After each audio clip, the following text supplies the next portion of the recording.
Good morning, everybody, and welcome to the meeting of the Los Angeles City Council for today, Friday, August 3rd, the year 2001. City Council meets every Tuesday, Wednesday, and Friday at 10 a.m. You're all invited to visit us here at City Hall, or you can watch us from home on City View, Channel 35. You can listen on Council phone, and we can also be viewed via webcast on the city's homepage. Clerk, please call the roll. Bernstein, Galandor, Garcetti, Hahn, Holden, Miskowski, Pacheco, Perry, Reyes, Ridley Thomas, Wax, Weiss, Stein, and Padilla. 10 members present and a quorum, Mr. President. Thank you. First order of business. Approval of the minutes. Mr. Weiss moves. Mr. Wax seconds. Commendatory resolutions for approval. Mr. Reyes moves. Mr. Garcetti seconds. Do you wish to go into the regular agenda at this time? I believe we have a few presentations today. Yes, there are presentations. Okay. The chair recognizes Mr. Pacheco for a presentation.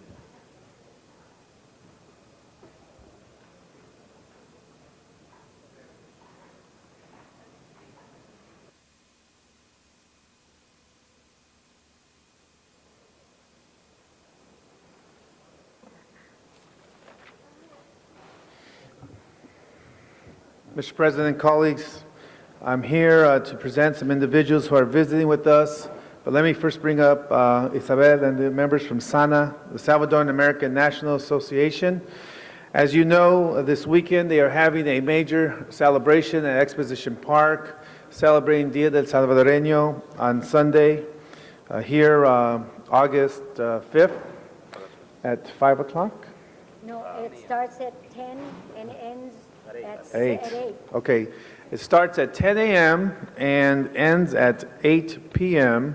And we expect that close to 10,000 to 15,000 Salvadorans from throughout the city of Los Angeles will be celebrating Dia del Salvadoreño.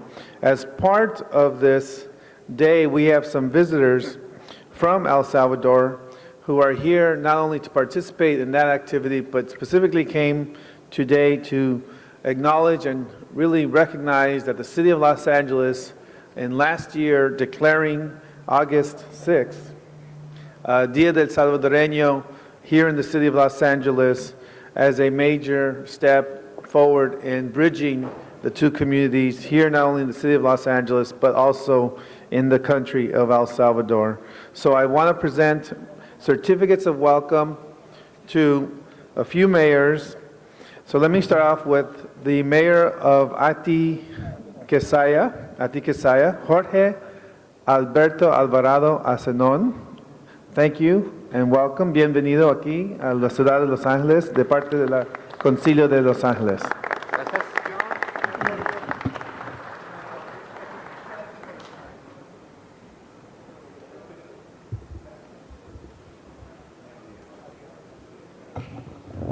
Also, the alcalde del Tránsito San Miguel, this is the mayor of the Tránsito San Miguel.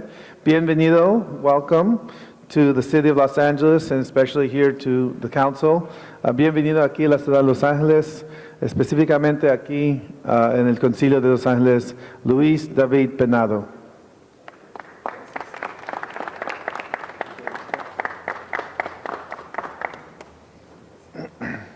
I also want to give a certificate of welcome to the alcalde de Soyapango, Marta Elena de Rodríguez. Bienvenido aquí a la ciudad de Los Ángeles y especialmente aquí el concilio de la ciudad de Los Ángeles. Welcome to the city of Los Angeles and especially here to the city council of the city of Los Angeles. Bienvenido.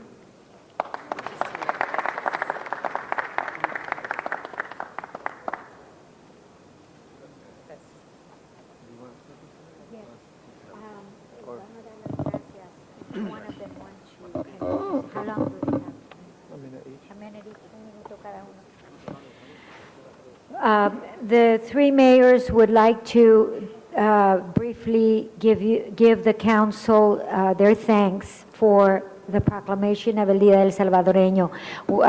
First, it'll be the mayor of Soyapango.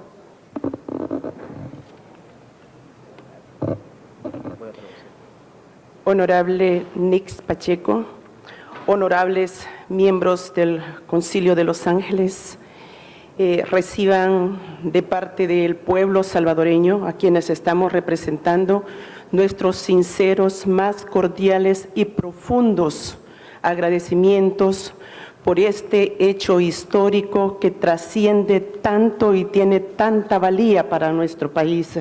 Un documento que es querido y apreciado por 5 millones de salvadoreños que estamos en Centroamérica, un país muy chiquitico, sí, pero un país esencialmente cargado de mucho amor, de mucho trabajo, de mucha lucha, de mucho espíritu, de los cuales a la vez me permito felicitar al Movimiento Sana por concretizar este hecho y decir los salvadoreños estamos presentes en todas las partes del mundo. Muchas gracias.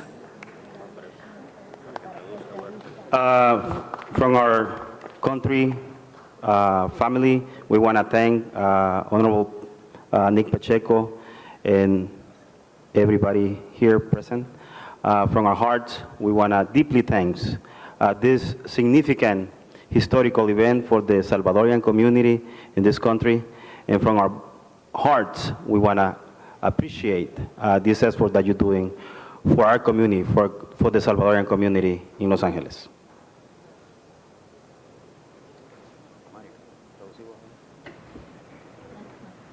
Reciban un saludo sincero, franco y solidario de nuestro pueblo salvadoreño y en especial de Atiquizaya. Please receive sincere thanks from my hometown of Atiquizaya. Quiero agradecer en este momento de todo corazón ese aporte que nos ha brindado el honorable Nick Pacheco y restantes elementos del Concilio de Los Ángeles. I especially want to mention, and we are very grateful to the Honorable Nick Pacheco and the honorable members of the City Council. Ese sentimiento y actitud solidaria lo han demostrado con los terremotos que sufrimos el 13 de enero y 13 de febrero. And thank you especially for your solidarity demonstrated after the huge earthquakes that happened in January and February of this year in my homeland. Su aporte ha sido elocuente y esperamos de que sigan dándonos el apoyo para lograr la reconstrucción de nuestro pueblo. Muchas gracias. Your support has been very important to us, and we hope that we can continue in our contribution, mutual contribution, to rebuild El Salvador. Thank you very much.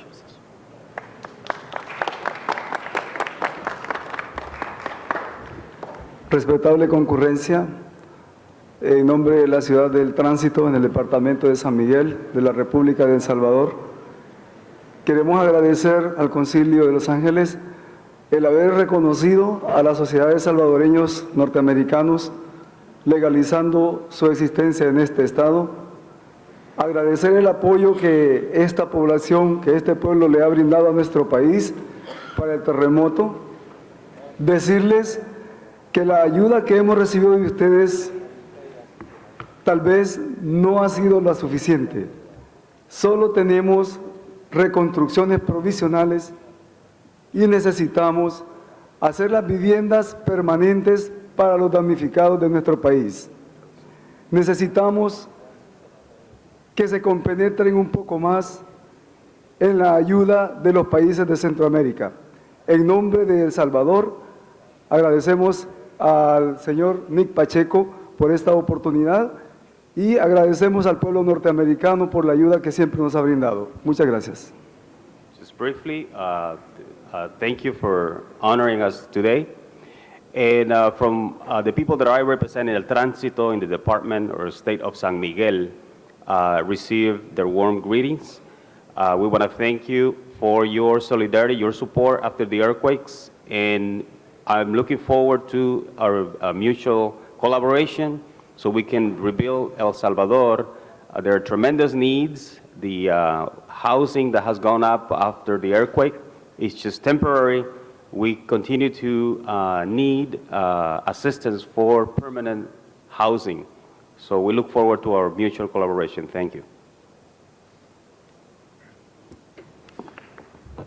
Thank you, Mr. President, colleagues. Before you conclude, Mr. Pacheco, I believe Mr. Garcetti wishes to say a few words.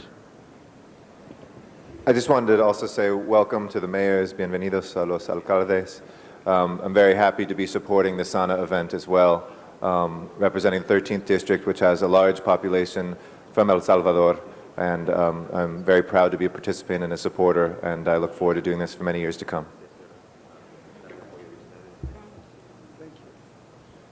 Thank you, Mr. President, colleagues. Thank you, Mr. Pacheco, y bienvenidos de nuevo. The chair recognizes Ms. Perry for a presentation.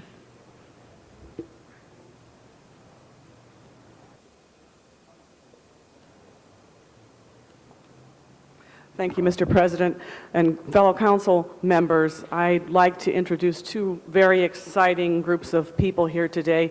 The first group I'd like to introduce is the kids from City Life here today with their director, Jackie Brager.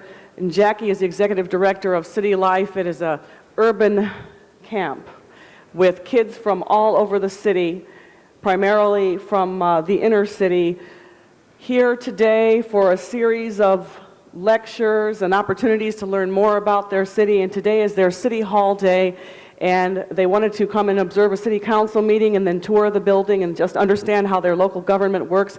I'd just like to ask them to stand up so that we can recognize them and welcome them.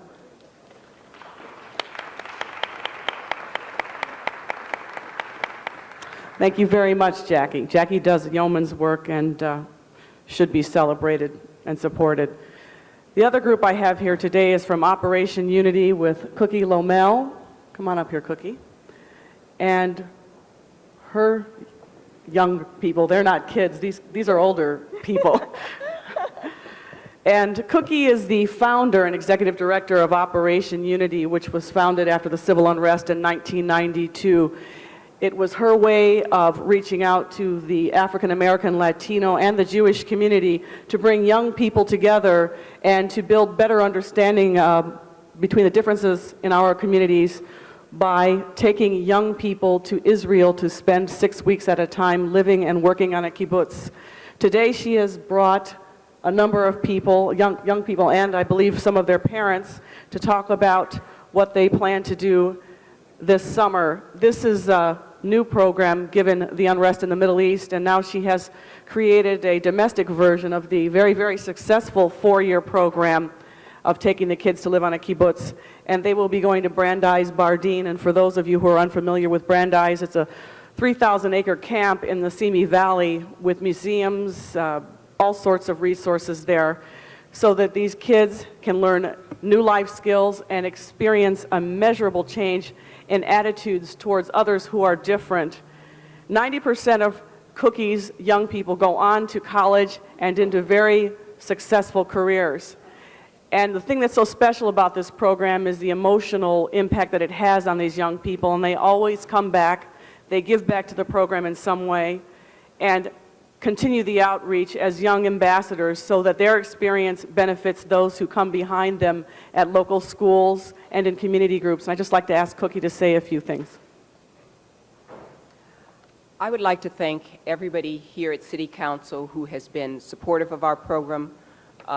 We have been here before, and particularly Jan Perry, Councilwoman Jan Perry, because in the very beginning, when I started this program, one of the first people I spoke to was her, and she supported me immediately because we realized we had a couple of things in common. One is that we were both very interested in supporting young people, and we realized that we were also both from the same hometown, so maybe it's something in the water that we support young people and diversity in a very big way. And for those reasons, for many others, I want to present Operation Unity, Cookie Lomel, and all those assembled here today with this certificate from their council member in the 9th Council District, and I hope that all of you will give this program your consideration and support it as well. Did you want anybody else to speak? Yes.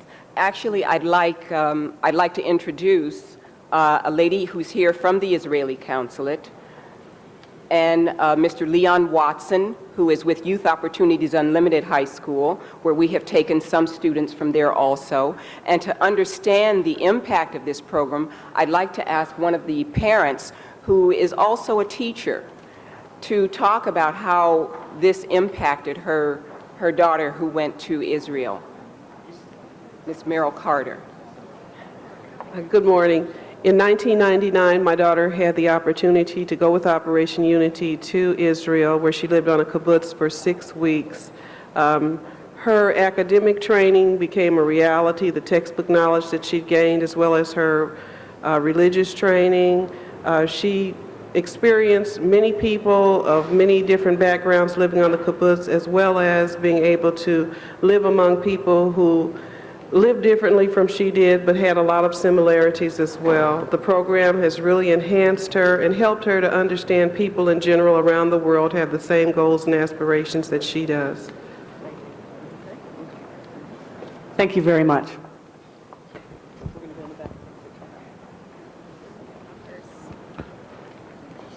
Thank you, Mrs. Perry. The chair now recognizes Mr. Padilla for a presentation. And we thank all the special guests who have been here, particularly those from City Light and Jackie. Thanks for your continued work on investing in youth. Mr. Padilla.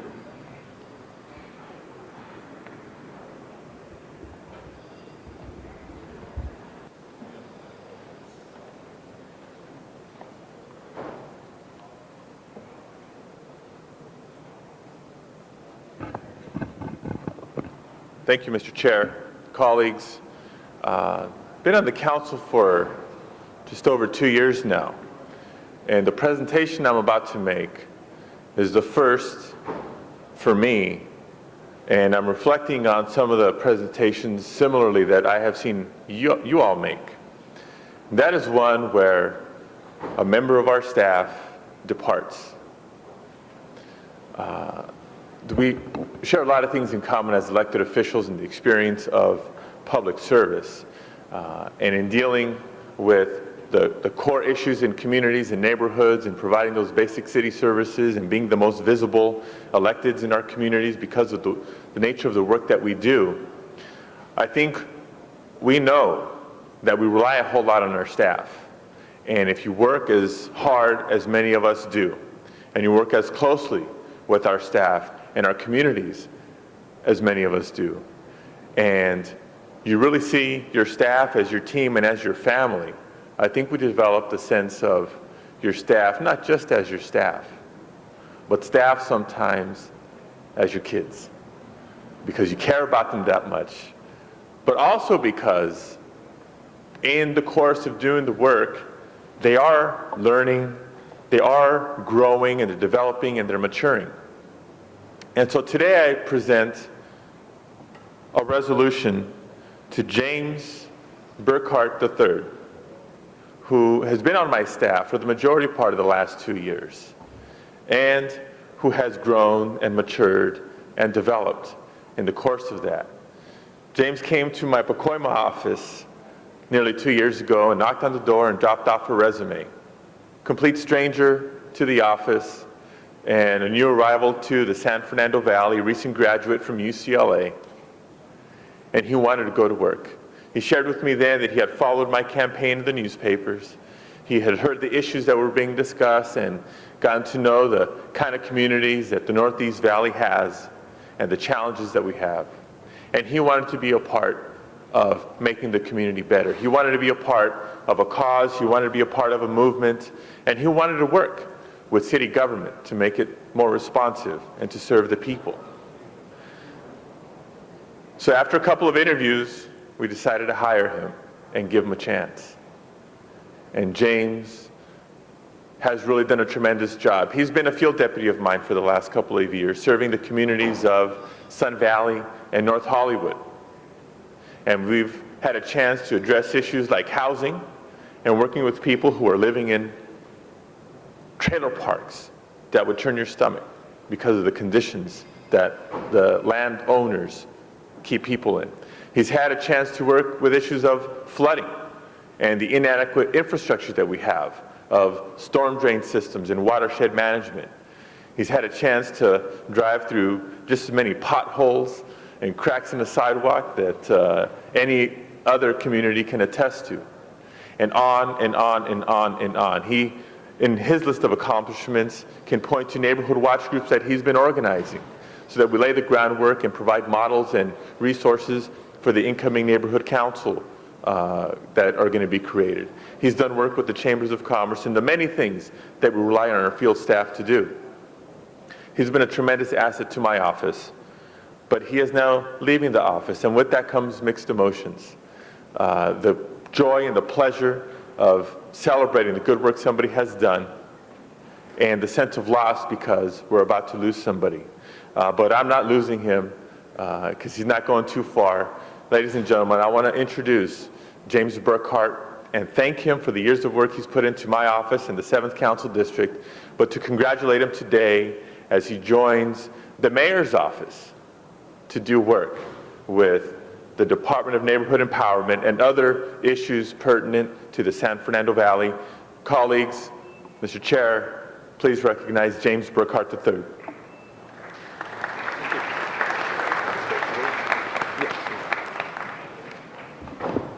Council President, council members, it's a true honor to receive this on behalf of someone that's been my boss for the last 2 years, and more than just that, also a mentor. I'm eternally grateful to this man. He took a chance on a complete stranger that walked into his office and said, hey, look, I'm ambitious, I'm young, I just really want a job. I had tried dozens of others and nobody was willing to take that chance, and he gave me the opportunity, and I thank him for allowing me to grow, not just as a person, but also as a public servant. And I look forward to continuing to work as a public servant with Mayor Han's office. So thank you very much, Alex. Congratulations. Thank you, Mr. Chair. Thank you, Mr. Padilla, and good luck to you, sir. The chair now recognizes Mr. Wax.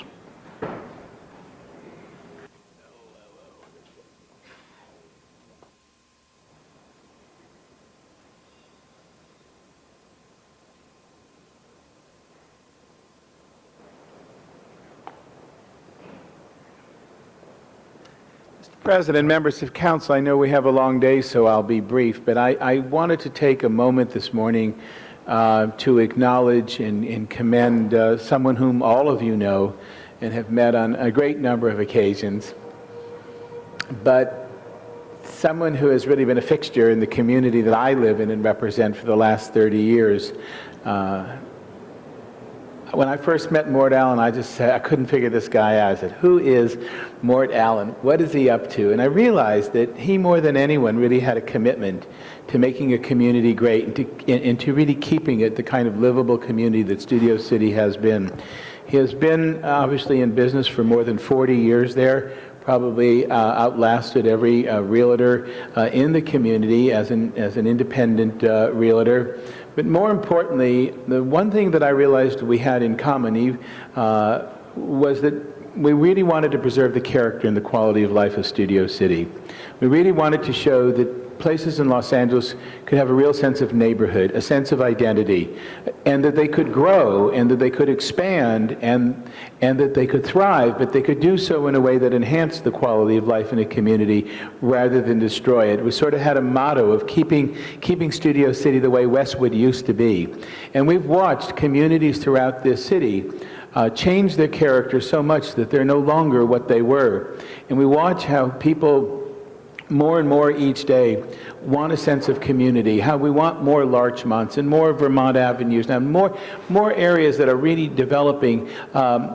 Studio City has been a model in that. For 40 years, Mort has been in just an indomitable spirit in trying to keep Studio City the great community it is. And as a result, we have a community that people are really proud of in every single sense of the word, and where it's a family, where the businesses and the homeowners and the tenants and all of the social service agencies and all work together as a family on literally every project.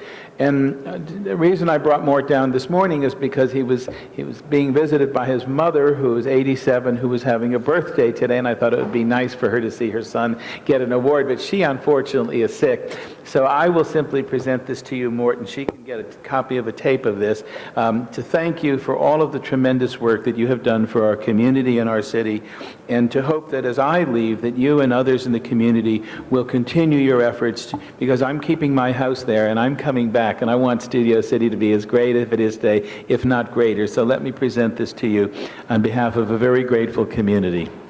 Thank you. Thank you, Joel. I have some unfortunate... Please, Mort, if you would hold, Not Mr. your turn Brunson yet. would like to be observed. Not your turn yet, but it's coming. Let me just rise and say a few words, because I've known Mort for, God, I don't know how many years, but a long time. At one time, we both were doing the same thing in each of our communities, and that was being an activist. But he has been there for the Studio City community for as long as I can remember. Most of the time we agreed, not every time, but I'd say probably about 90%, which is pretty good, because I haven't even agreed with Joel that much, you know. But Mort has paid his dues. You know, it's easy for people to go in, to be in business in an area and make a living and take money out and not put anything back in. But Mort has put in more than, he's put his personal time and effort and his heart into his community. And I just wish there were more people throughout our city that do the same thing that Mort has done. Thank you, Mort. Can I say so? Now it's your turn. Okay, I just want to say very quickly that we really have it under control. We're the bedroom for 5 movie studios. As an example of our activism, the residents a few days ago rented a truck, took all of the plastic bus benches, hauled them off to the dump, and put in beautiful wrought iron bus benches and street furniture. And we just keep the community the way we want it, which is pristine.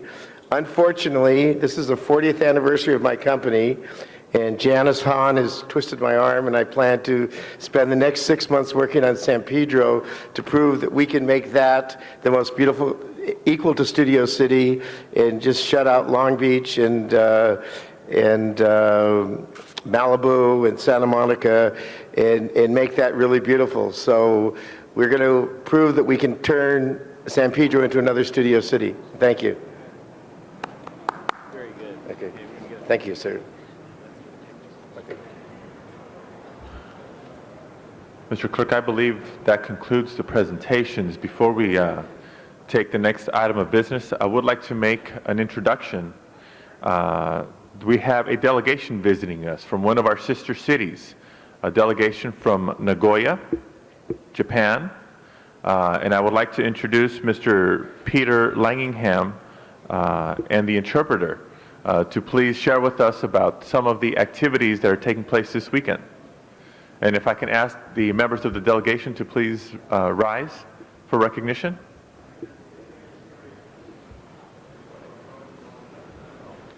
Thank you, Mr. President. I'm Peter Langenberg. I'm representing the Los Angeles Nagoya Sister City affiliation.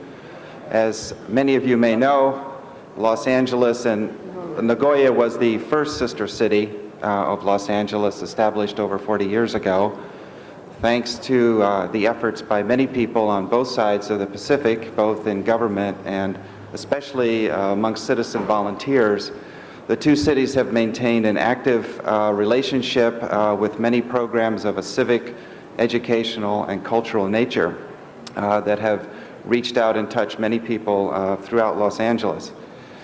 This year, as it has for many years in the past, the City of Nagoya has sent a goodwill delegation to Los Angeles to come here and send its greetings to the City Council, to renew personal relationships and establish new relationships on a people-to-people basis, which is the whole purpose of Sister Cities, and also to participate in the Nisei Week festivities in Little Tokyo this weekend.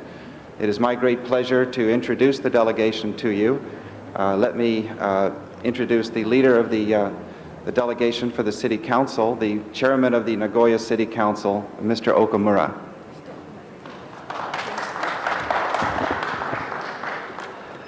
Good morning. 名古屋市会議長の奥村文弘です。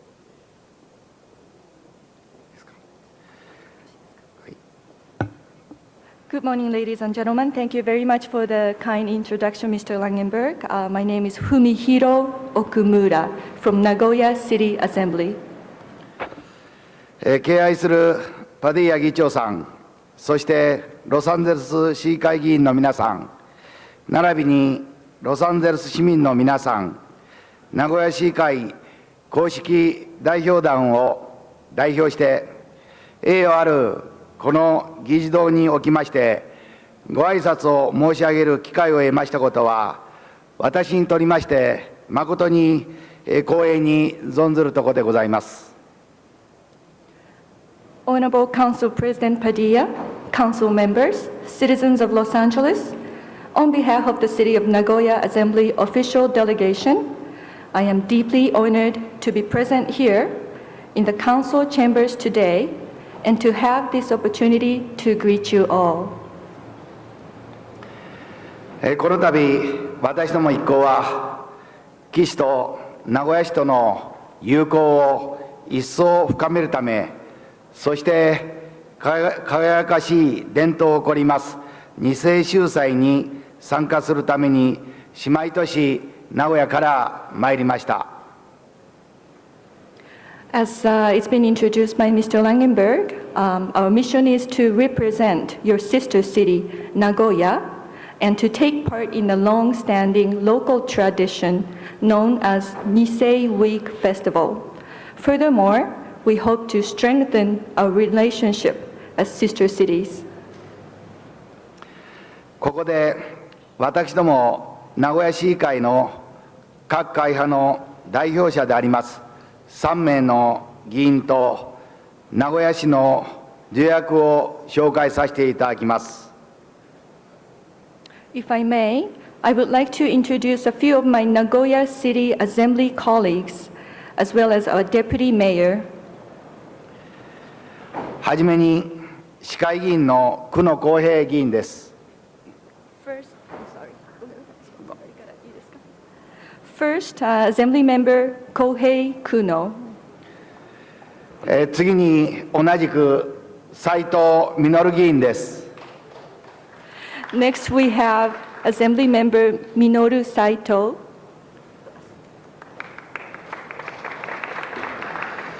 次に同じく加藤武雄議員です。And we have Mr. Takeo Kato. そして名古屋市の鈴木勝久助役です。And last but not least, Deputy Mayor Katsuhisa Suzuki. そしてもう一人紹介をさせてください。名古屋コンベンションスタッフの井上由美子さんです。And I also would like to introduce Miss Yumiko Inoue from Nagoya Convention Center. She's here as an ambassador.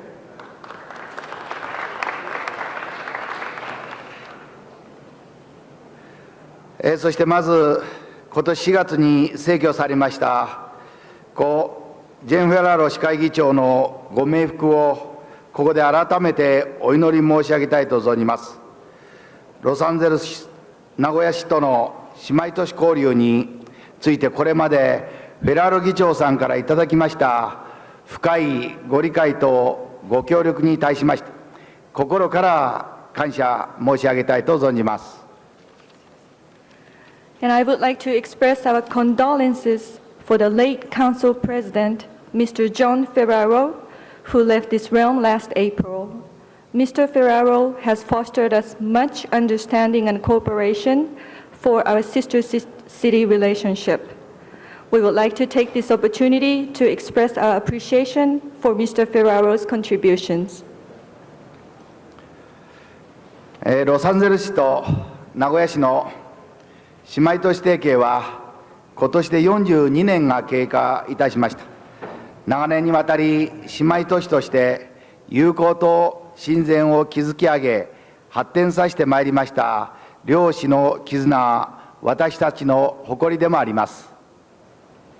It has been 42 years since Los Angeles and Nagoya tied a knot as sister cities. We have been able to nurture a bond over the years, and we are very proud to see that it has matured into the friendship that it is today. 今回の私どもの訪問が両市の一層の友好親善に少しでも寄与できるとすれば、これに勝る喜びはありません。As representatives of Nagoya, nothing would please us more than to have this visit serve strengthening our ties of friendship. 終わりにあたりまして、岸の今後のますますのご発展と、ご臨席の皆様のご活躍とご多幸とを心よりお祈り申し上げまして、私のご挨拶とさせていただきます。And I would like to conclude my remarks by expressing to every present here today our best wishes for your good health, prosperity, and happiness. Thank you very much.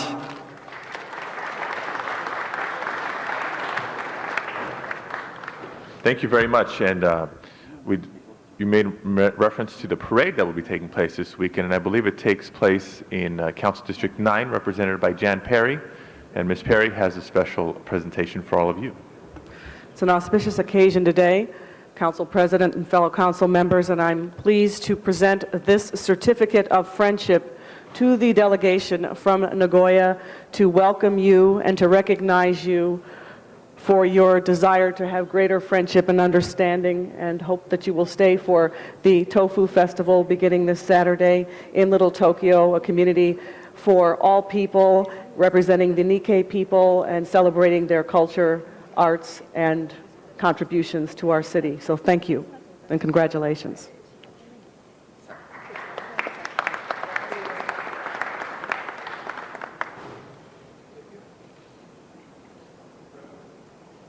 Thank you very much.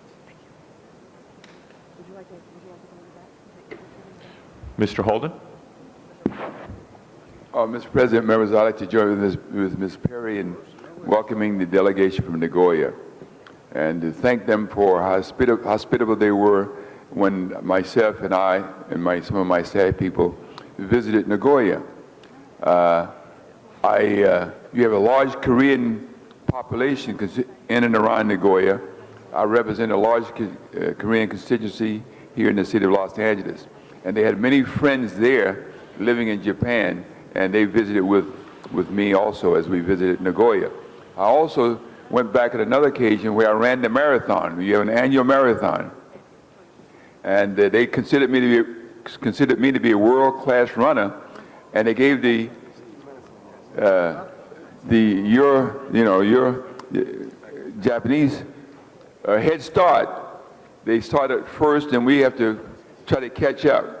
And I was running so hard and so fast, and I was going to win that race, but unfortunately I pulled a muscle. But it was an enjoyable visit. It's a nice run, and I enjoyed myself while I was in Nagoya upon those two occasions. Welcome again to Los Angeles. I know you'll have a nice time. Thank you very much. ありがとうございました。Aye, aye, aye.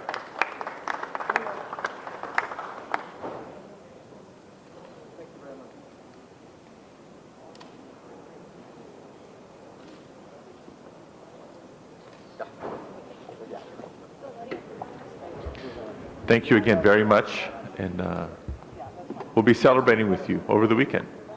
Sure. Mr. Clerk, next order of business. Mr. President, before starting the regular agenda, there's a couple items to be continued. Item number 4, request by Councilmember Han to continue that matter 1 week until August 10th. Colleagues, request to continue item number 4. Without objection, that item is continued. Item number 28, a request from the city attorney to continue that closed session matter until September 26th. Colleagues, request to continue item number 26. 28. Excuse me, 28 to the 26th of the month. Okay. And without objection, that item is continued. That brings you to the regular agenda, Mr. President. Items number 1 through 3 are items for which public hearings have been noticed.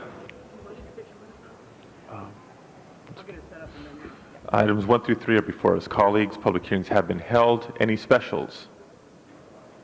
Seeing none, clerk, please open the roll on items 1 through 3. Close the roll. Tabulate the vote. 13 ayes. Items 1 through 3 are approved. Mr. President, items number 5 through 14 on the regular agenda are items which public hearings have been held. Items 5 through 14, colleagues. Mr. Clerk, let's call item number 7 special. Any other specials, colleagues? Mr. Pacheco? Can I call number 13 special? Mr. Pacheco calls number 13 special. Any other specials? Mr. Clerk, please open the roll on the balance of the items. Close the roll. Tabulate the vote.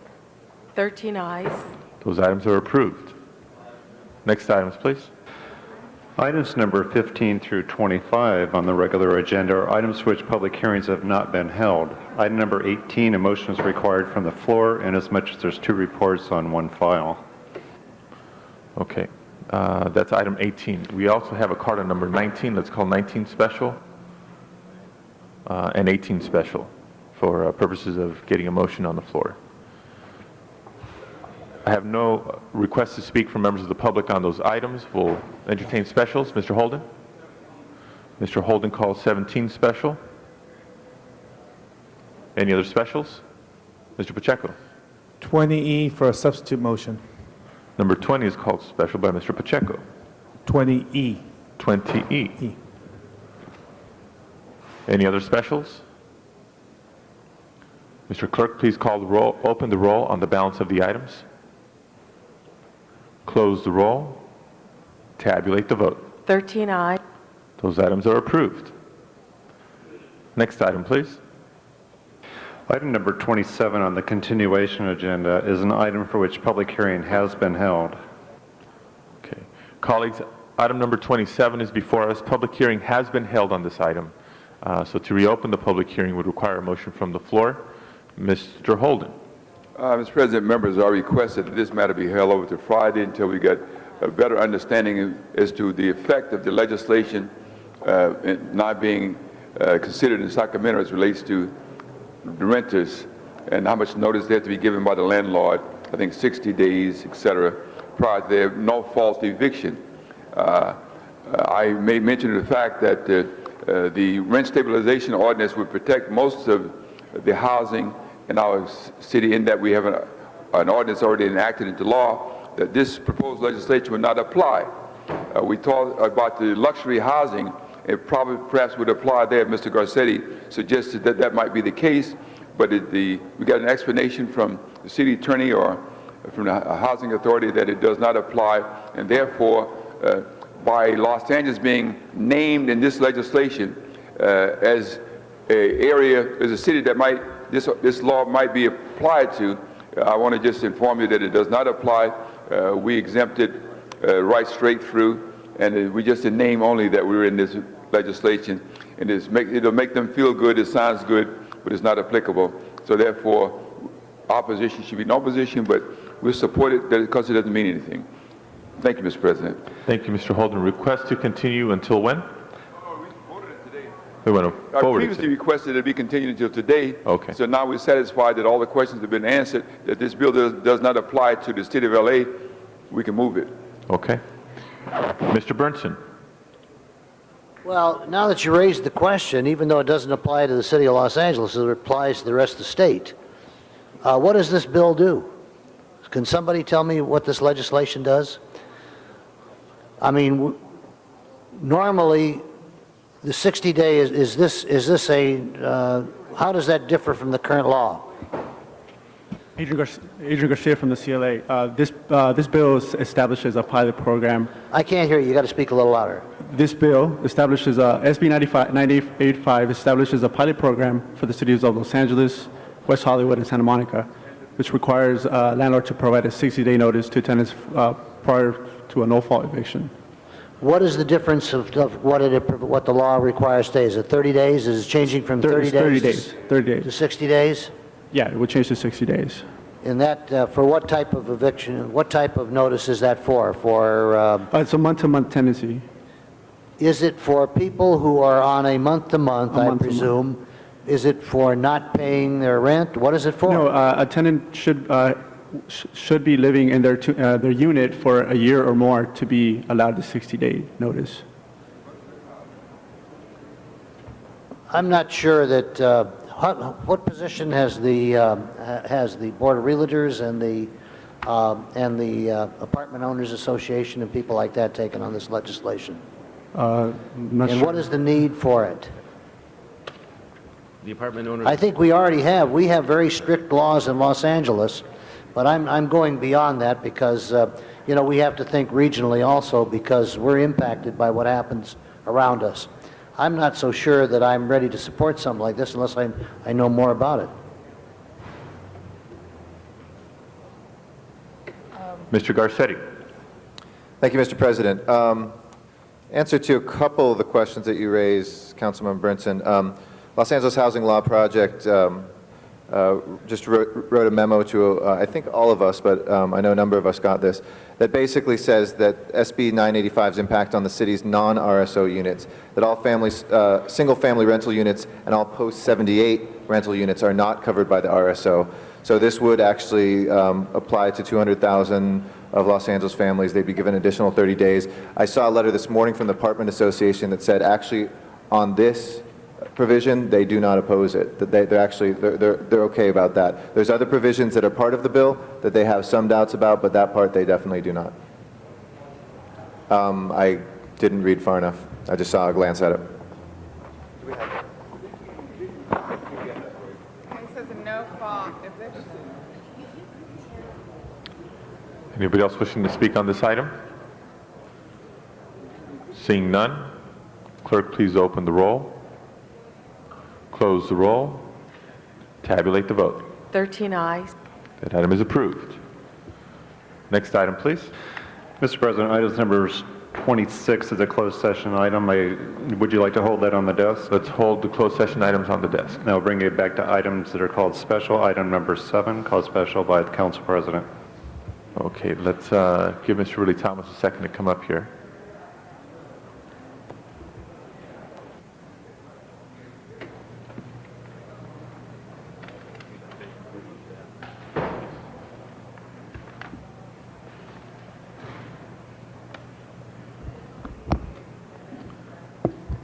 Mr. Padilla. Is this on? There we go. Wanted to ask you to hold my time and request a staff presentation on this item first. Basically, Mr. President, members of the council, what you have before you is a purchase slash lease agreement with the LA Unified and the Department of Water and Power for the Anthony Office Building in the San Fernando Valley. The department has been attempting to sell this for some time. The terms of the agreement essentially are $50 million for the purchase, which the department is determined to be the market value. We have at that location a water lab and call center, and the provisions of the sale allow for the Department of Water and Power to lease that those two office space for those two functions and a little bit more for a potential of 20 years, 10 years with 2 5-year extensions with the ability to cancel that within a year. Both the City Administrative Office and our office have had concerns about that sale for some time. However, I think at this point, due to the ultimate use of this as a high school for some needed classrooms in the San Fernando Valley, and the public purpose there too, I know my office is recommending that we proceed with this sale. There is and accordingly the lease back as well. There is one complicating thing that we need to, there's basically the deal points and the policy issue is before you today. In order to complete this transaction, there is an ordinance that will have to follow this, and we'll need to schedule that for next week to consummate the deal in a totally legal fashion. But basically, you have before you the business deal today. All right, Chair now recognizes Mr. Padilla. So thank you. One quick question just for clarification. We don't have the ordinance enacting the specific lease or sale, lease back, but we are being asked to approve the concept of the sale. That's correct. Okay. Colleagues wanted to just clarify that, number one, but number two, make a few comments sort of on the context of this item. We've heard increasingly over the last couple of years about the need for the school district to build more schools. We've also heard the public sentiment for more attention to be paid to education issues and investment in education. We've heard from various candidates for office, for city offices, about the need for the city to play a supportive role. Whether you agree with it or disagree with it, we have taken steps in the city to highlight education, to prioritize education, including this council creating a education and neighborhoods committee to help the LAUSD address the challenges and meet the challenges that they have is not an easy task. And sometimes there will be controversial measures being considered.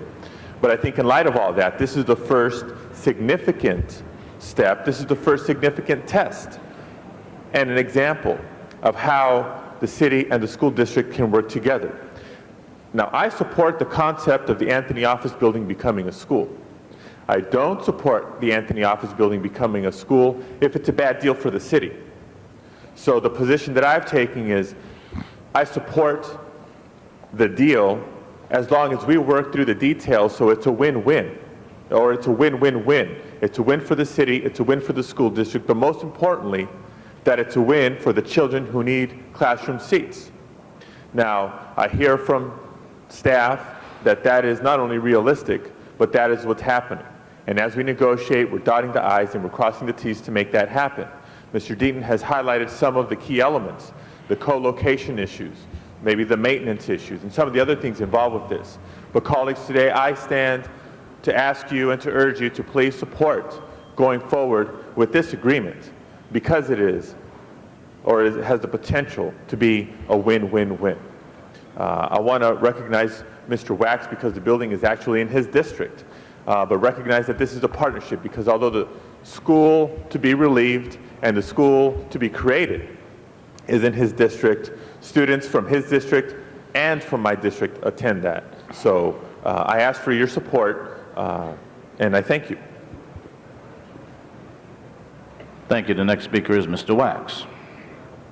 Mr. President, members of council, this is indeed a win-win situation. It's even a bigger win because, first of all, this building, and those of you who are familiar with the Anthony Office Building, arose out of a period of time when the Department of Water and Power spent money without any accountability. It never needed this facility.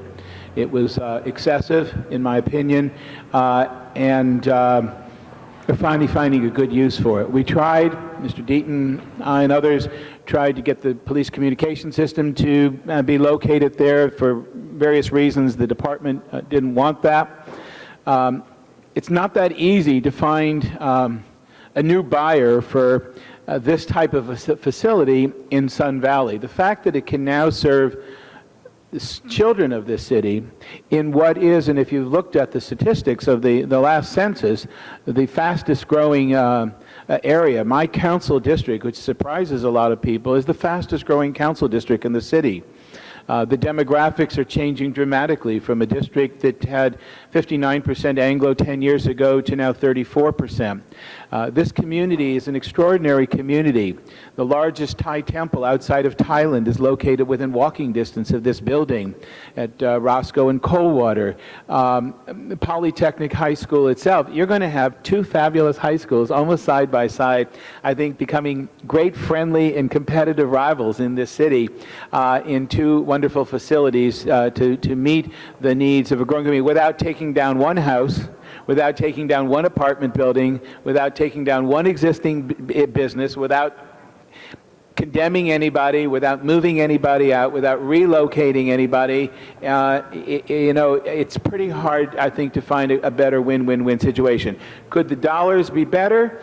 That's something I'm hoping our staff will in fact extract the most dollars, recognizing, however, that this isn't exactly a thing where 100 people are in line wanting this building either, and recognizing the Department of Water and Power, I think, wasted a lot of ratepayers' money in building it in the first place, and recognizing that we'll still use parts of it back on a lease back for other needed purposes. I think it's exciting that we will have this facility.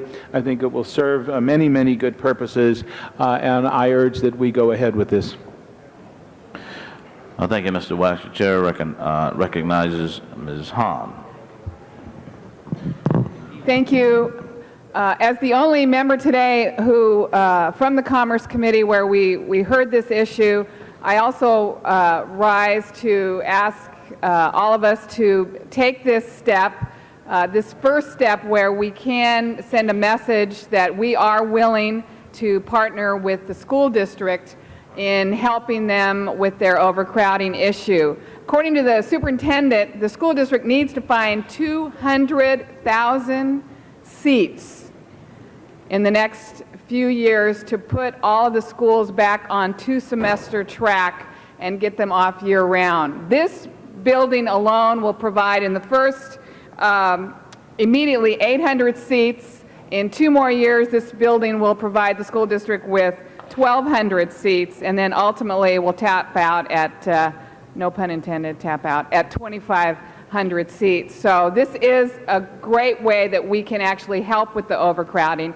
It's also a great example of where some of our students can be involved in a live, in a student work kind of environment. I envision the water lab becoming an important part possibly of the program. So I think it's a good example. I was one of those that wasn't thrilled with the details.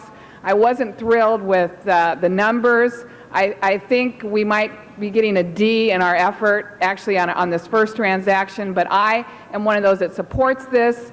I believe we're going to work out the details, and I believe this is a good first step where we can partner with the school district to help with overcrowding.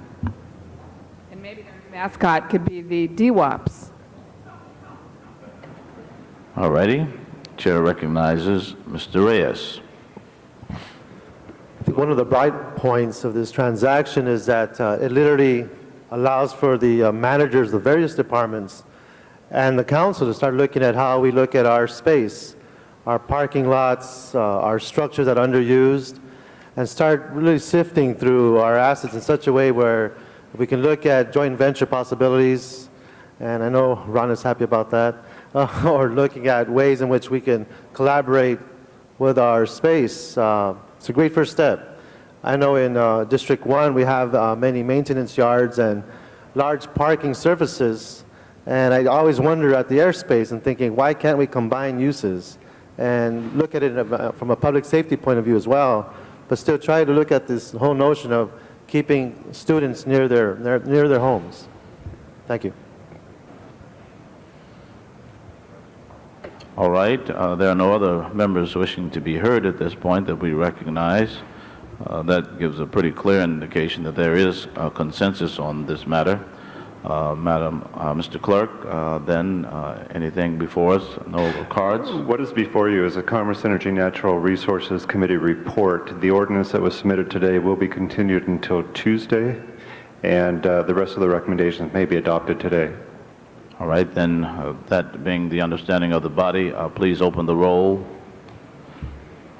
close the roll, now tabulate the vote. 13 ayes. Thank you very kindly. Next item, please. Item number 13, called special by Councilmember Pacheco. Thank you. Mr. President, colleague, I would just like to, I have some questions for the staff regarding the project and its coordination with the other projects on Alameda Street. All right, staff is coming forward. Mr. Pacheco, please press your button so that we can do you justice here. Thank you.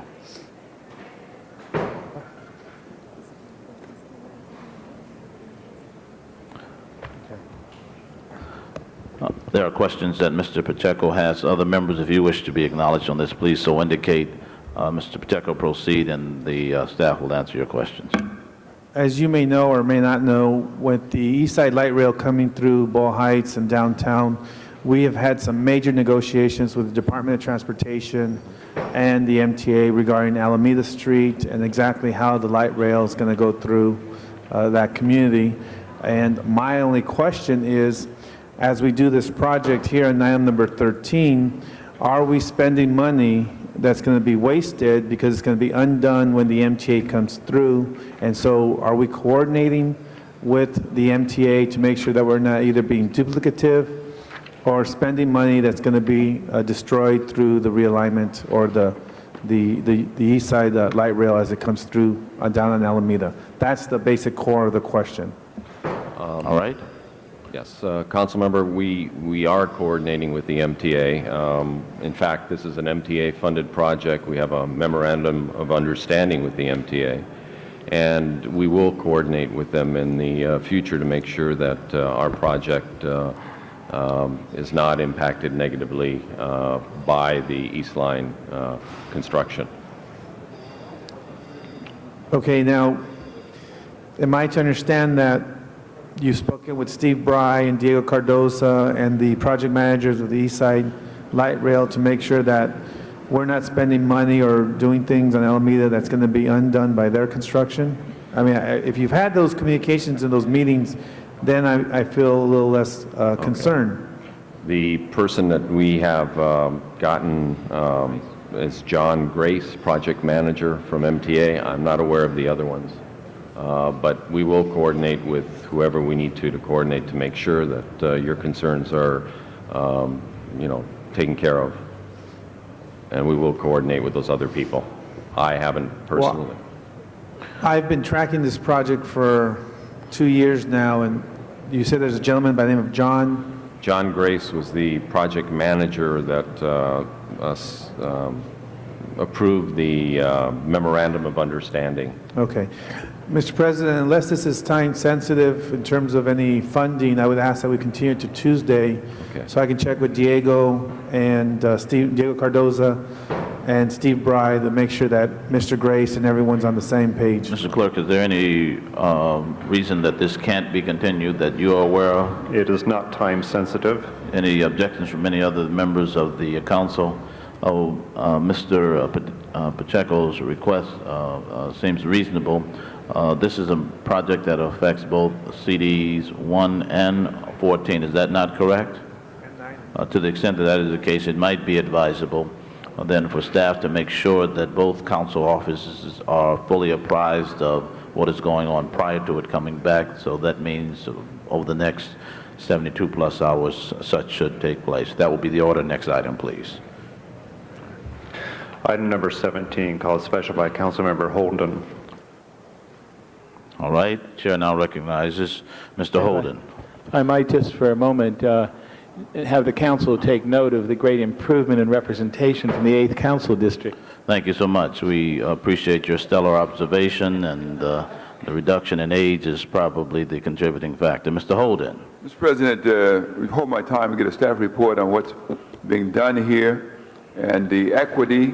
One building 75 feet high, 80 feet, major high-rise. What's the contributing amounts of monies for the district that you plan to create? You understand what I mean? Yes. Marla Blevins from the Office of the CAO. The amount of the assessment is based on the amount of improvements that the building needs. So the smaller building needs that amount of improvements. Okay, so all these building owners have agreed to that, is that correct? Yes, it was a voluntary assessment district. So therefore, the law required and has for some time that a building 75 feet high in structure was required to retrofit with fire sprinklers 12, 14 years ago, correct?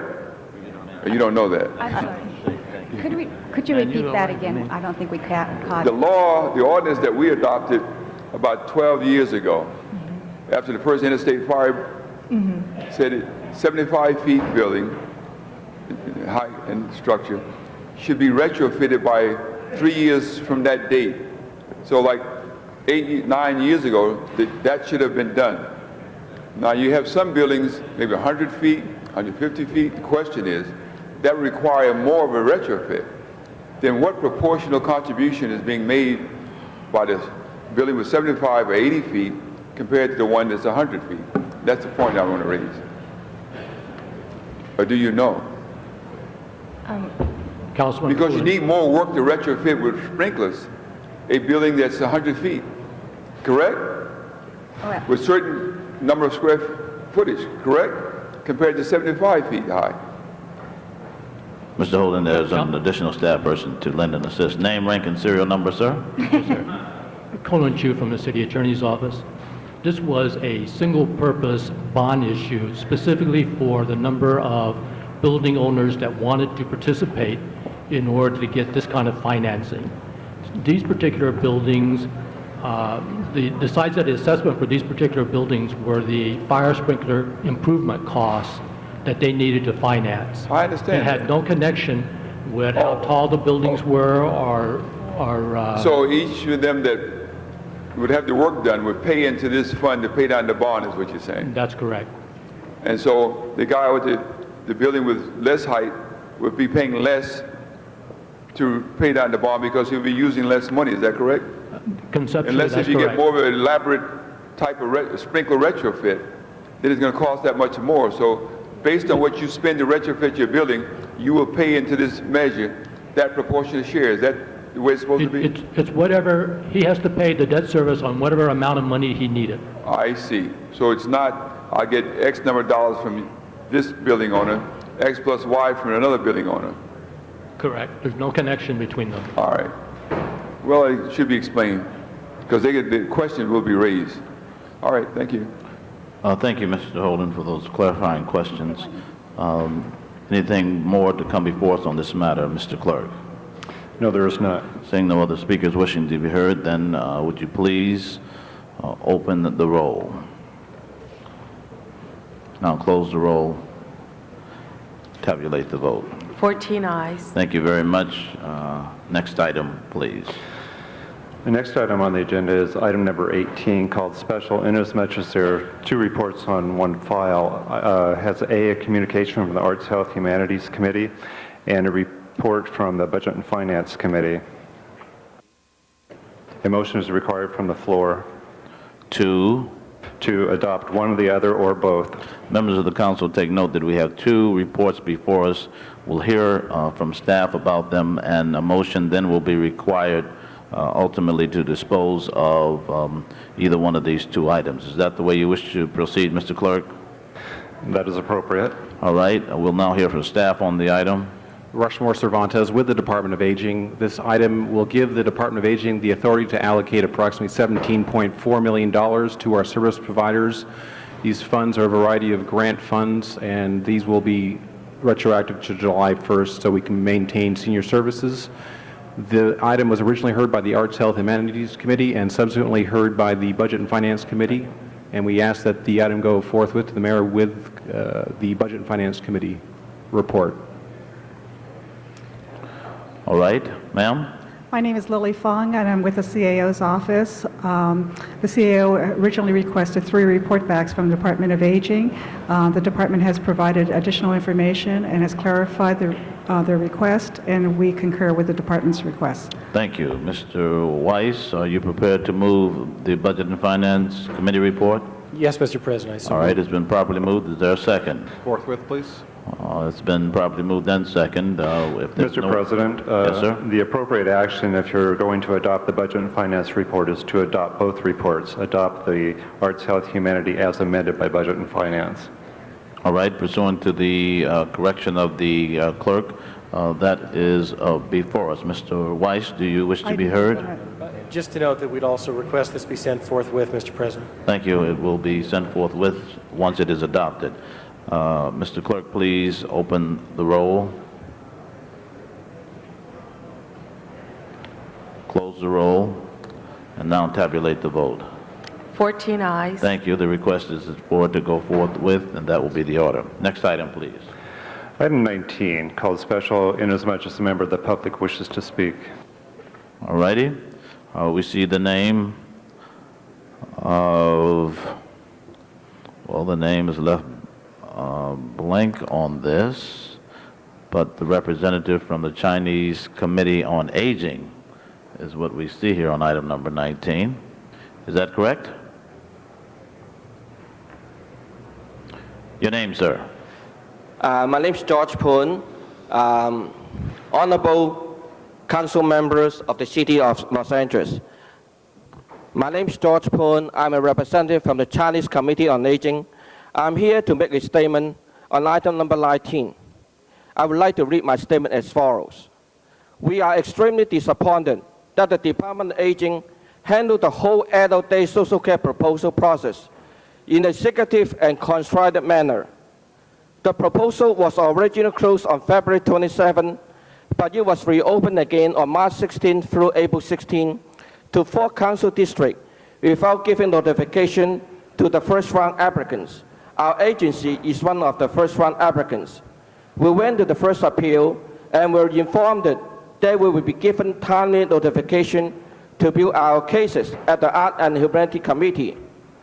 We did not receive the department notification by mail until July the 24th, which was 1 day after the scheduled appeal of July the 23rd. Chinese Committee on Aging was deprived of the opportunity to make an appeal appearance at the committee level. In the late afternoon of August 1, our agency received mail notification of today's appeal. Against the Department of Aging deprived our agency the opportunity to prepare a substantive response. We hope the DOA will improve the whole proposal process in the future and conduct its business in an open, fair, and equitable manner. We do not agree with the recommendation and feel we have not had a fair and due process to prepare and present our cases.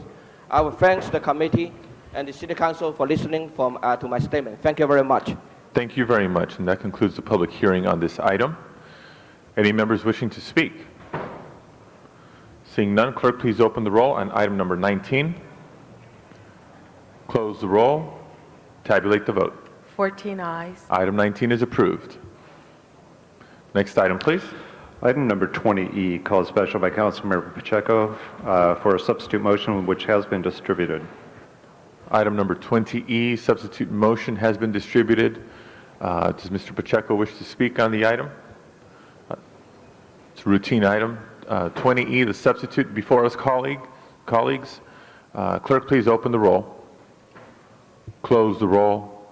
Tabulate the vote. 14 ayes. Substitute for 20E is approved. Next item, please.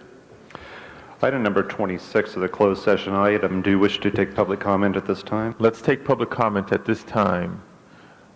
This is the time in the meeting when we hear comments from the public for matters under the city's jurisdiction but not appearing on today's agenda. The council calls forward Ms. Phyllis Doherty.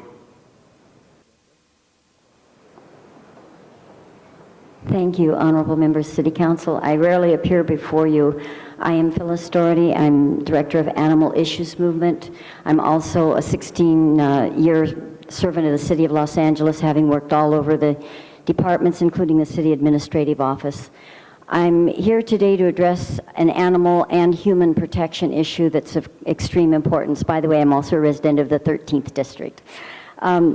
I do not want to publicly announce exactly where this information came from because it could be a detriment in the way it has been in the past, but I did provide packets. If you see the packets on your desk, you'll understand what I am talking about. Recently, 2 Presa Canario dogs, these are dogs that can be up to 165 pounds, attacked and killed Diane Whipple in the hallway of her upscale San Francisco apartment.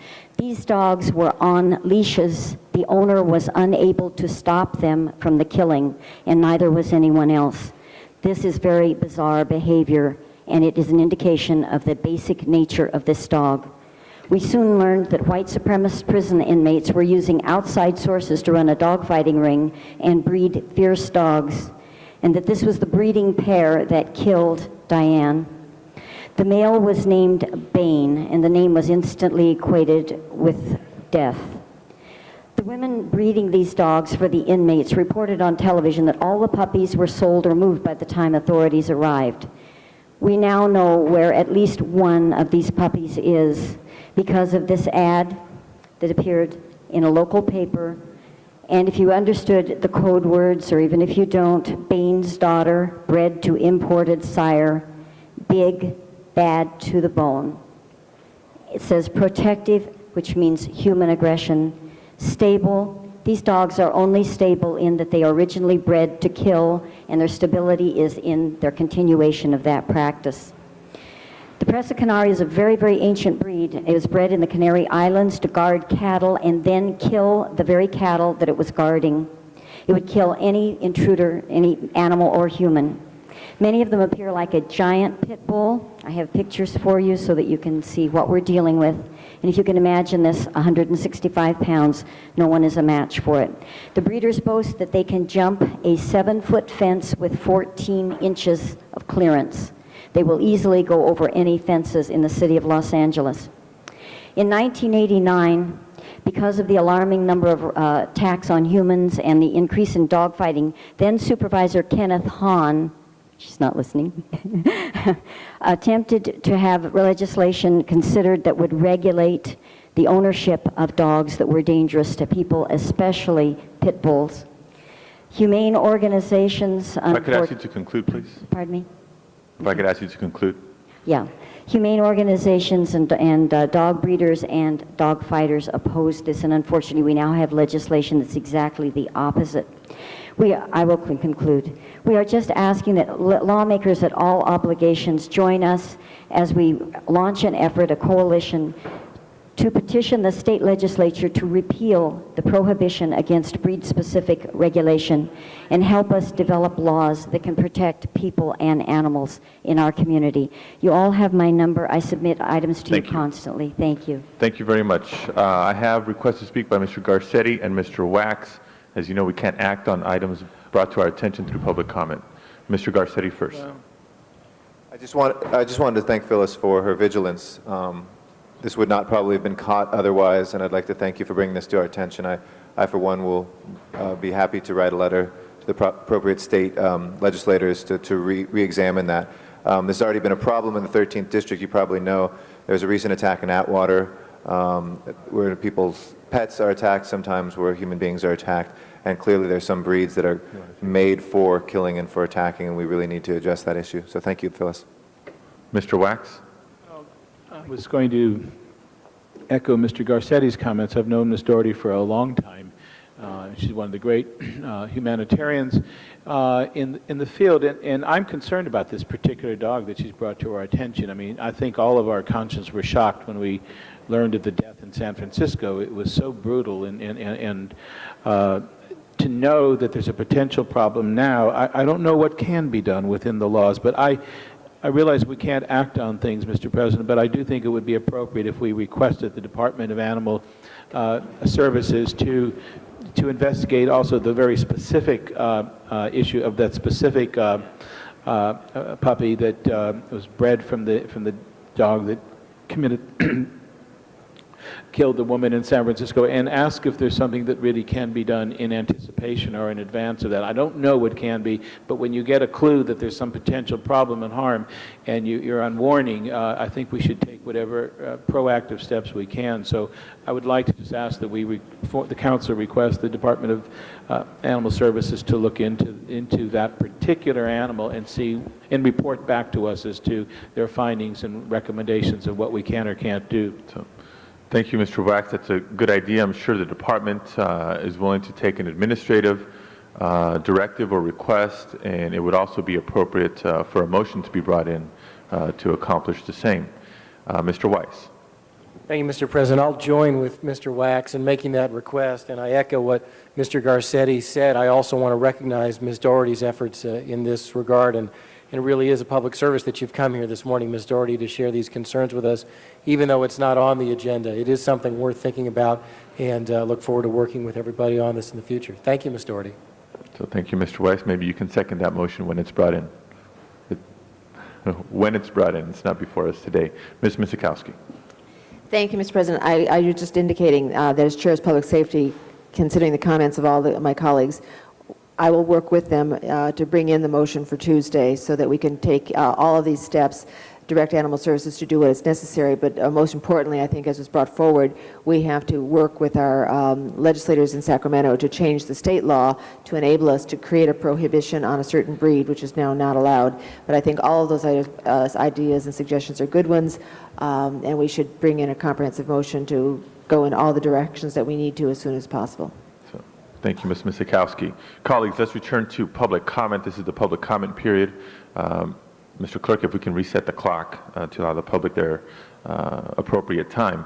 The council recognizes next Mr. Robert Wynn, to be followed by Dr. John Lett. Thank you, Mr. President. Not only are you, Mr. President, you're my council person for the 7th District, and to the rest of the council, I just wanted to come today to let this body know and let the public know what an asset you are to our community and to our district, especially to the African Americans in our district, how you have responded quickly to any problems or any situation that we've had in our district. I have lived in my district for 38 years. I have been actively involved in the church's Boys and Girls Club. I even made a run for the Charter Commission, running with Mrs. Hans here and others. Dennis was one of those, and of course I lost. But anyway, we were involved in the process, and I just wanted to let everyone know how deeply, deeply grateful I am to the attention that this body and you as president is given to us in any given situation, and we want you to continue the good work and serve as our president and also as our council person. Thank you. Thank you. I appreciate your support. Dr. John Lett, to be followed by Darrell Smith. Good morning, Your Honor. I'm glad to be here today, and to all of you here, to express my deep concern and love for our president and our council member in our district.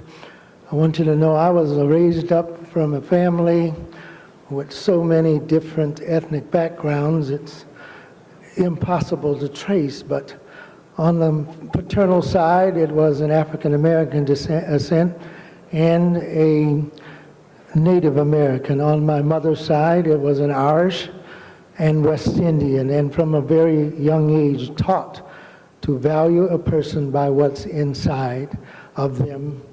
And I want you to know, a few years ago, I kind of had that foundation shaken when I thought that there were some improprieties in our electoral system. But one man, and one man alone, brought me back to what I was taught, and that was Honorable Alex Padilla. His concern for his constituents and community, and his being a person you can count on, that if he says a thing, he will do it, has made me have faith in the system again. I want you to know that I've never called on him for anything that he did not address. I've never had a deaf ear. And I rose today to say to you, you have an asset.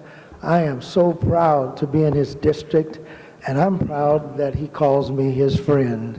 Thank you, sir. Thank you. Mr. Darrell Smith, to be followed by Ray Noble. Good morning. I came here because I wanted to express some feelings concerning the 7th District. It's been a district that's at many times has been in need. It's a diverse district ethnically, economically, and it's needed a representative that's had energy, had drive, had desire to accomplish the things that need to be accomplished in that area. The first time I met you, President, it was very casually. I admired the energy that I saw in you. It's great to see that that energy was not simply something that was presented for campaign purposes, that it was sincere, that it was from your heart. I see that energy being presented to the community. I see the admiration that people in the community have for you, and I see that our needs will be fulfilled. So I just simply wanted to express that and continue on. Thank you. Thank you. And I do appreciate your support. It's, I won't comment. Ray Noble, Miss Ray Noble, to be followed by Ada Castillo. Excuse me. Yes, I wanted to bring to the attention of the council the extreme problems we have with drug dealers in our area, and I know in many, many other areas too. They seem to target homes that are inhabited by single senior citizens, most of the time females. Excuse me. And presently, I'm having a really severe problem with the next door neighbors. My house was at one time sandwiched in between the two drug dealer homes, and at this time, I'm having a problem with toxic fumes being emitted into my home from the house that's next door that does belong to a drug dealer. And so far, we've had no relief from that, and I've been to the police department and to the city council of my district, which is District 6, and there has still been no relief at all, and I'm not sure which way to go at this point, because there is just no way to live in a home that's being saturated with drug fumes pretty much 24/7 around the clock. And if there's some way that I can find to get some relief from this, and perhaps find a way to help other senior citizens that are also complaining about similar problems. Thank you. I thank you. Thank you very much, and I see representatives from the police department here, including the chief. Maybe someone can help this lady. Ada Castillo, to be followed by LaRon Smith. I see Mr. Smith. My name is LaRon Smith. Ada Castillo is my mother. She couldn't be here today because she has a pinched nerve, but she wanted me to read a letter that she wrote and so that she can express her feelings. My name is Ada Castillo, and I have lived in Pacoima community for 40 years. When I first moved to Pacoima community, it was a nice community, which I started a printing business. Due to the deterioration of the community, I had to give up that business. At the present time, I take care of mentally disabled children, which I've been doing for about 20 years. As the community was going down, many people were taking a second look, questioning whether to send their children to a community that had a lot of trash, unpaved streets, broken sidewalks, and people hanging on the corners. I always knew that I had a loving home, but I needed help cleaning up this area. I had inquired to other council members before Alex Padilla and attended many meetings to clean up my area, but nothing was done. I went to Alex Padilla and began to work with him and with my home and with the community activities, and they set up many meetings and things started getting done. As of today, I am very happy to say that the alley behind me has been closed down and cleaned and paved. We have better policing. There's much less graffiti. I know when my trash is going to be picked up. The vacant lots have been cleaned. The sidewalks have been fixed. Some of the lights that have been out for a long time on the street have been replaced. These are some of the trends that Alex has really worked with us on, and Alex, he's really done a good job. However, there's a lot of work to be done, and we still have a long ways to go. But through working with Councilman Alex Padilla, we're on the way. Thank you very much. Mr. Leroy Chase.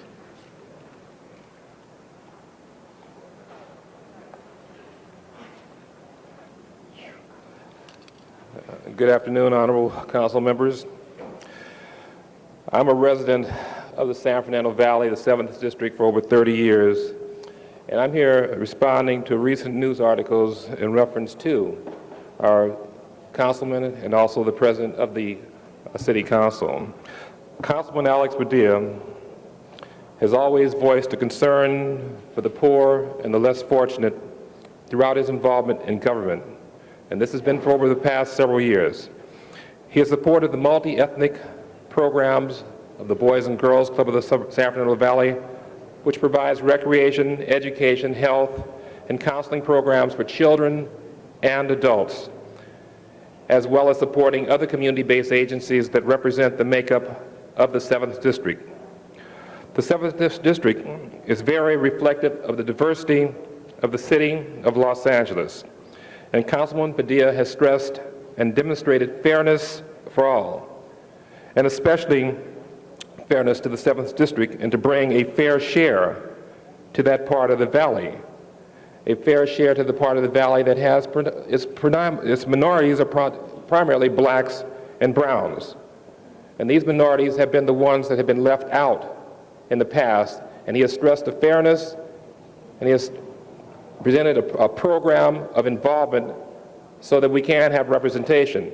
And I think this program of involvement for representation is something that he has begun and will continue to do as president of the City Council. Thank you. Thank you, Leroy. I do appreciate all of you for your words of support and for all the work that you all do in the community. This concludes the public comment portion of today's meeting. Mr. Clerk.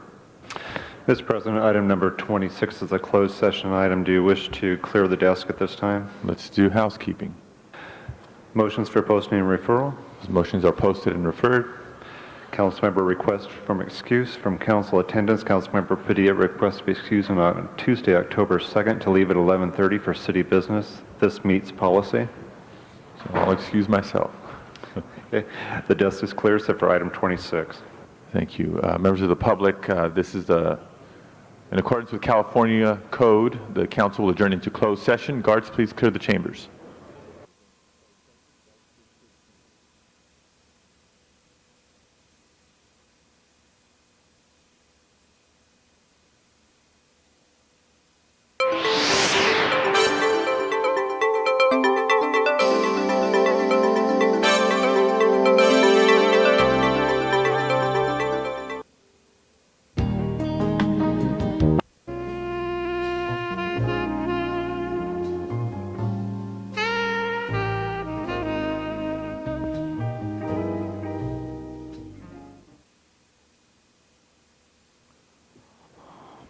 Mr. Clerk, what's now before us? Item number 26 is a motion to continue that matter until August 8th. Without objection. Next item, please. The desk is clear. The desk is clear, meaning nothing before us. Are there any adjourning motions, members of the council? All right, we see, would all persons in the council chamber please rise for the adjourning motions? I have one.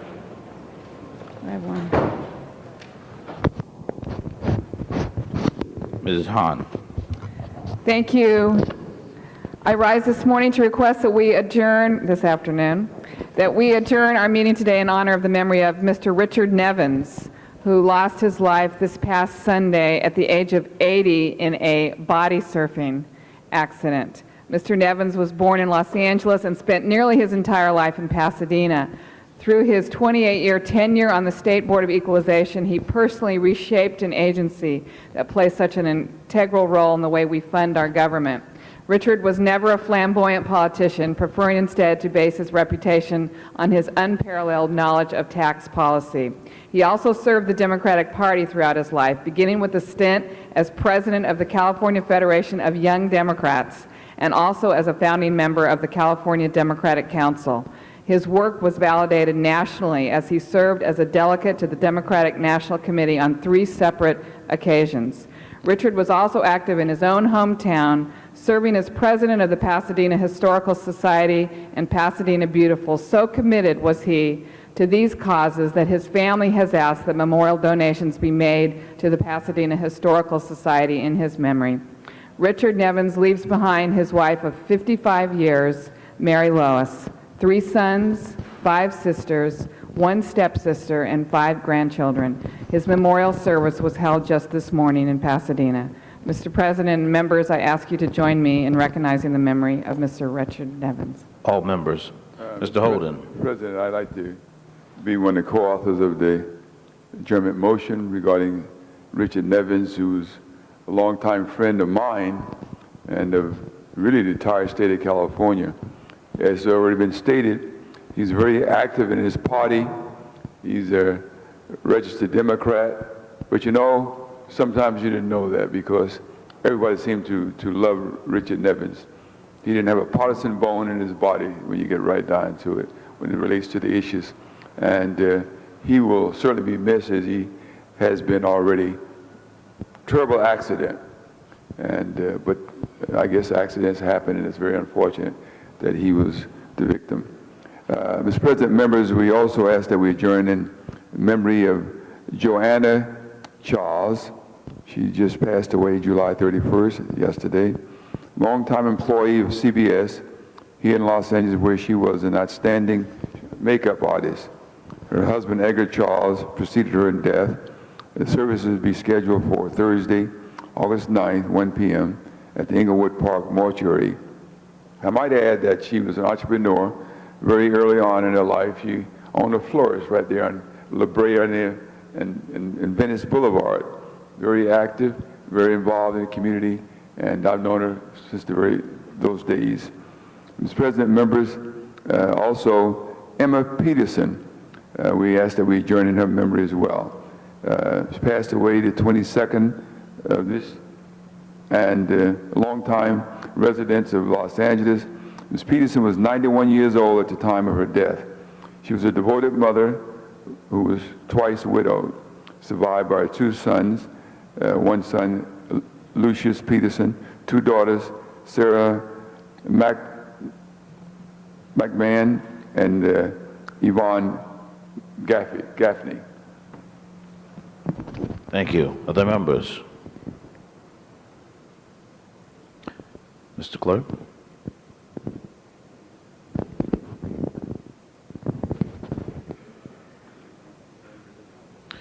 Thank you. We are now adjourned. We wish you a safe weekend.